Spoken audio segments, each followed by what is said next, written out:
In January 2025, Mrs. Basinius' Modern U.S. History class interviewed Vietnam veterans Dave Scott and Mike Michaelsen about their experiences in the Navy. This is what they had to say. Well, I graduated here. We both graduated from here, but I graduated from here in 1969. I graduated in May, and in December at the end of December of '68 when they started the draft. Okay.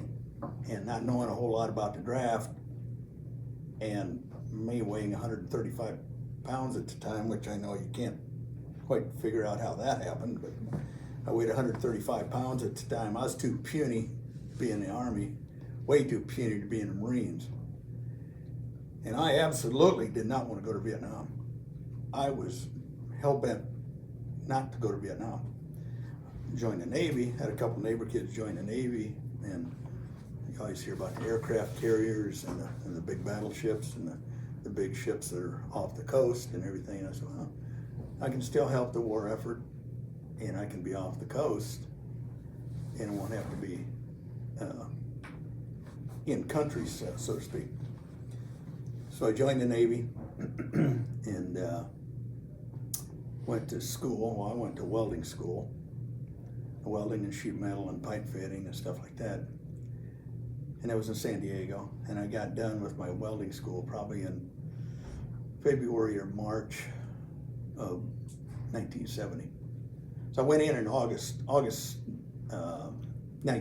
of 1969. I went in. So I graduated at 17, turned 18 in July, joined the Navy in August, and then I finished my welding school and sheet metal school probably in March. And then I come home for 2 weeks leave.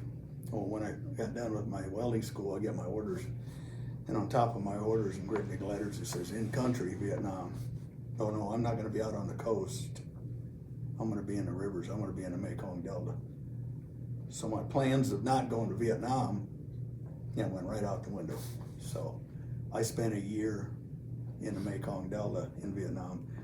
I was with a group that was called the River Rats in Vietnam. And they also call us the Brown Water Navy. There's a Blue Water Navy, like Mike was in off the coast in blue water, and I was in the Brown Water Navy. So, yeah. So then I come home, and I actually came home a year later. I flew to north of San Francisco on May 8. I got in the States at May 8 of 71. And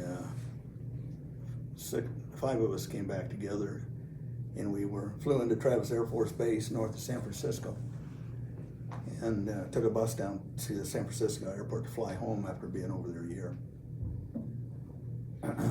Well, 5 of us went. We had a 6-hour layover before our next plane was to fly home. So what's good sailors do? You got to find a bar. So we found the bar in the airport. We walked in. They served the other 4 guys. They would not serve me. Anybody figure out why? Because you're in Vietnam. Weren't old enough. Huh? Because you were in Vietnam. No, Wasn't old enough. I wasn't old enough. You had to be 21. I was 19. I came back. 19 years old when I came back to Vietnam. Drinking age in California was 21. And I got home and I couldn't legally vote because the legal age to vote at 21 didn't come until later on the summer of 71. So when I came home, after being over there a year, I couldn't legally drink and I couldn't legally vote. No. At the time, you were more than likely going to get drafted anyway. And well before I was your age, I knew I wanted to go in the Navy, and just didn't want to graduate. I knew I didn't want to go to school because I had no idea what I wanted to do at that time. When I was in basic training, I and a kid I joined with out of Omaha, we went in together, didn't know each other before we went, but Vietnam was just heating up pretty well, and he and I decided to go to our company commander and volunteer for Vietnam. And the company commander told us to close his door.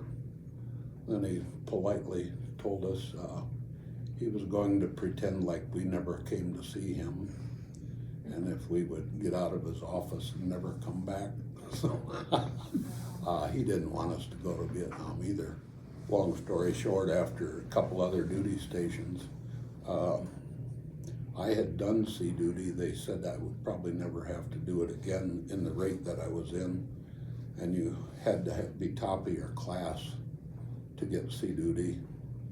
Well, I was second from the bottom in my class, and I got orders to Vietnam, so the rules don't really hold true. When they were drafting, most of them were Army, but it came to the point that Navy, Marine Corps, and the Air Force weren't meeting their quotas. So when we were in Omaha, I enlisted, but when we were in Omaha, the draftees that were standing in line, they had you count off, and the ones went Navy, 2 went Army, 3 went Air Force, 4 went Marines, and you went to your separate areas, and draftees went for 2 years. I figured it was better to put in 4 years and pick what I wanted than to have 2 years and be tromping through the jungles and stuff. And enlistees were given a guarantee of a school.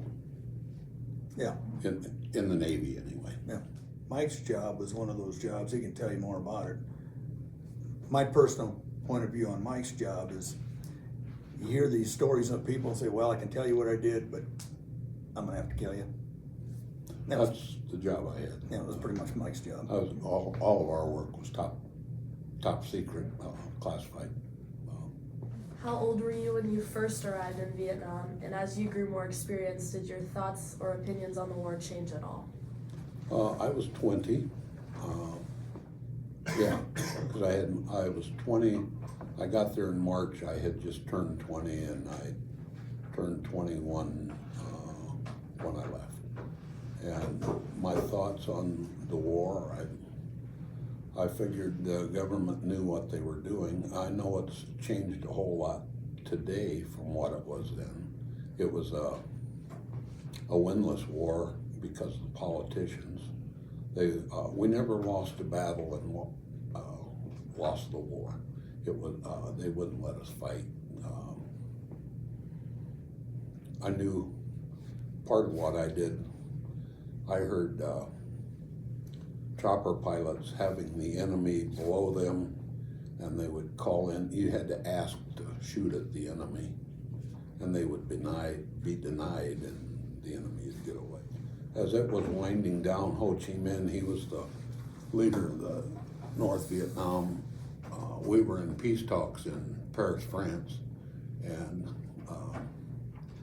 Ho Chi Minh was ready to give up and surrender. And then our news media and the Washington politicians kept pussyfooting around that Ho Chi Minh said they'll quit and they'll go home on their own. And so yeah, today my opinion's way different than it was then. We thought we were doing right as recruits and fresh-skinned boys. When I went over there, of course, I was 18, and I was repairing the riverine boats, and the riverine boat was like a floating tank running up and down the rivers, and I got the highest admiration for those guys. If you've ever been on a boat and go around Storm Lake, or if you've ever been on a boat and go up the Mississippi or down to Missouri or any place, and you get close to the shoreline and you see a lot of trees and stuff, you imagine somebody shooting at you from the trees, you're a pretty wide open target.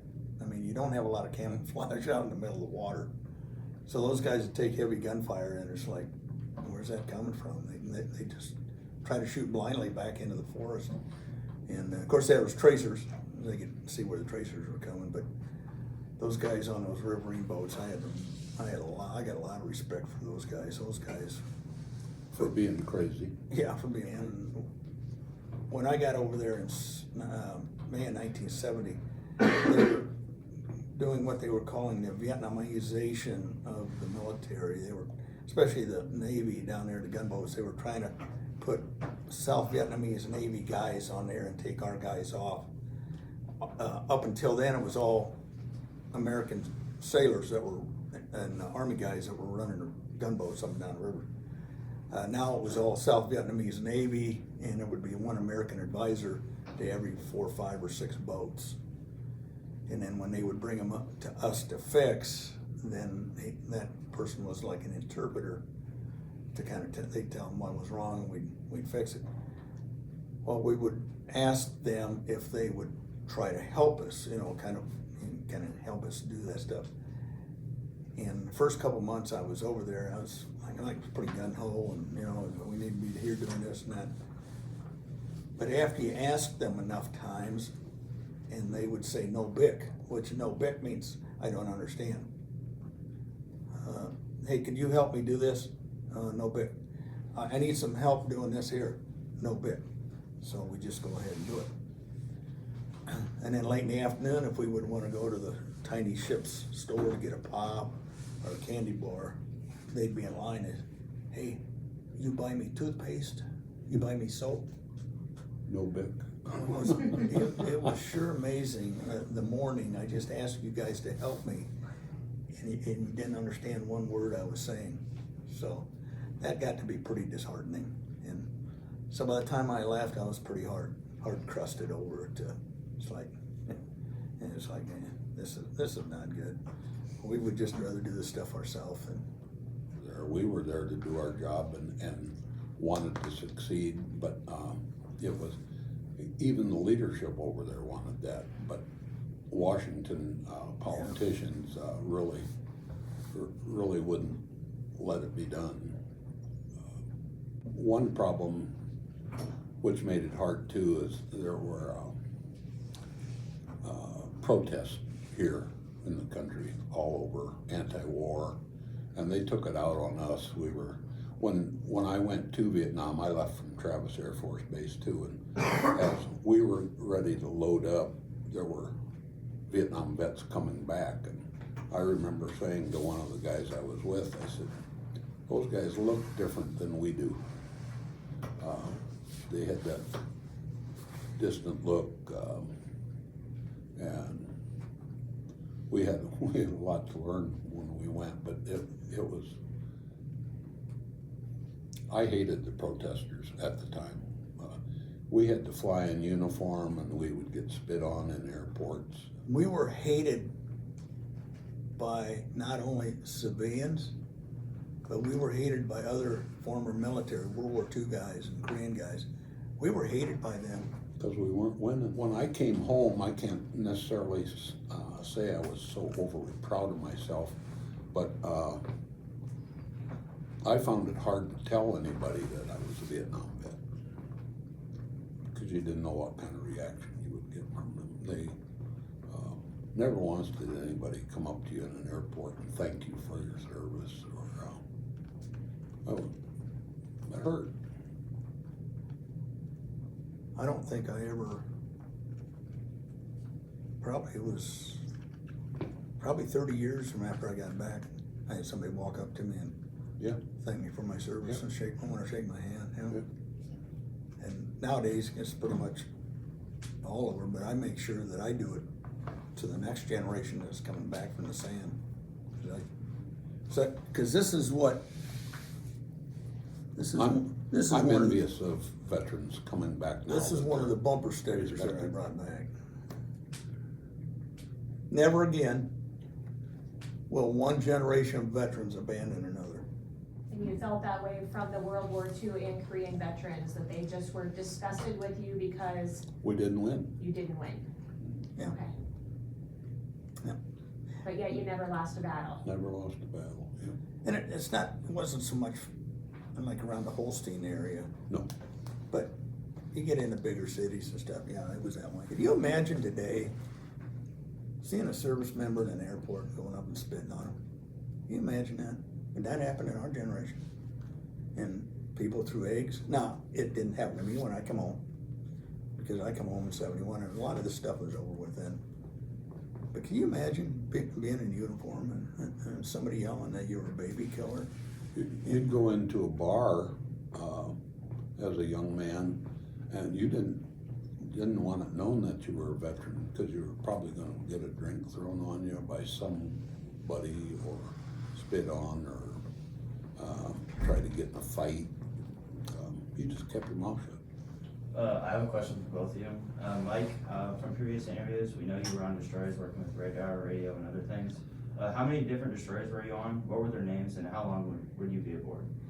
I was on one destroyer, that was USS D'Amato, number DD-871. That was the only destroyer I was on, and then I was on that spy ship. That was where I did the signal intelligence.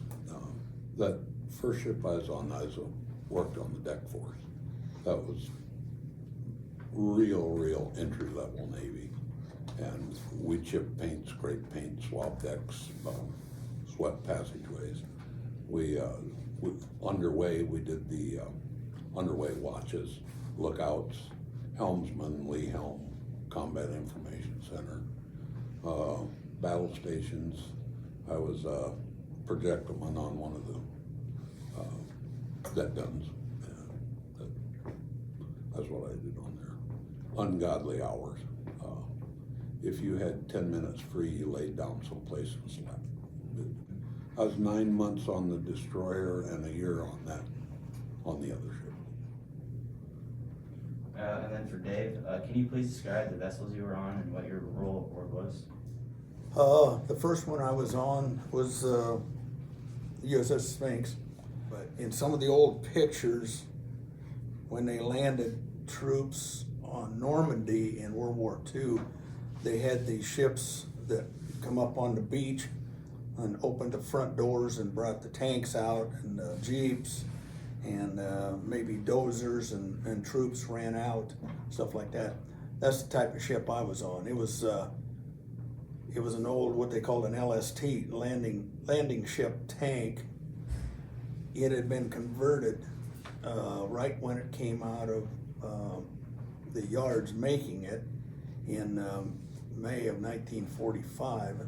They put a huge A-frame crane on the side of it that hung clear over the side, and then in the rivers in Vietnam, we attached a huge sling to the riverine boats, and we would lift them up out of the water and slide a barge under them, set them down, and then I was part of the team that did the repairs to the hull. Anything, holes in the hull, if that had a bent propeller or a bent shaft, we'd replace the propeller shaft. If there was any battle damage, anything that would let water into the hull, then that was our task to fix that. We were the hull repair crew. And then the second ship I was on was a destroyer repair ship, and that was down in Charleston, South Carolina, and we were pretty much tied to the pier all the time. And then we had huge repair crews, electricians, machinists, welders, pipe fitters on that ship, and then they would go. We'd have several destroyers pull up next to us, and we were the repair ship for the destroyers and stuff. So if those guys broke down, then they would come to the type of ship that I was on, and then our guys would fix it. Last time you were interviewed, you talked about being exposed to Agent Orange through your water supply. Did you question its long-term effects at the time at all, and how has it affected you moving forward? Agent Orange, we were really subjected to it. We were within spraying range we picked it up in the seawater, making drinking water, and all the water processing on the ship, all it did was remove the salt, none of the chemicals. We bathed in it, and I was diagnosed with heart issues from Agent Orange. And how do I go along? I just go along. Did you question it at the time though? Like, were you thinking, No. wow, this stuff's gonna be bad? No. Had no clue. Okay. No. Young and innocent, had no clue. And for you people that don't know what Agent Orange is, Agent Orange was a defoliant that would kill vegetation. It was like what farmers use here, or your parents use to kill dandelions, like Roundup. This is Roundup on steroids. And all just dumped out of planes, you could see them coming, it was just clouds out of them. And it would kill the vegetation, and what they would try to do is they'd kill the vegetation around the military bases so that the enemy couldn't sneak up through the vegetation and trees and the bushes and stuff and ambush them. They wanted to have a clear sight of view 100, 200, 300 yards out so they knew what was coming. So they sprayed it with Agent Orange. Were you exposed to things that would impact you into the future? Was I exposed? To, yeah, anything that would impact you in the future? Exposed to Agent Orange. You hear about asbestos all the time. I ripped out a boatload of asbestos on both ships. Yeah. So I've been exposed to Agent Orange, asbestos, and now they're coming out with another one, cancer-causing agent on what they call AFFF, aqueous film foaming foam. You see that on when they try to douse a plane that's on fire, and all the plane's covered with this white foamy stuff. That's this AFFF, or aqueous film forming foam. So I was exposed to that in different firefighting schools that I went through. So yeah, I'm probably a ticking time bomb waiting to happen.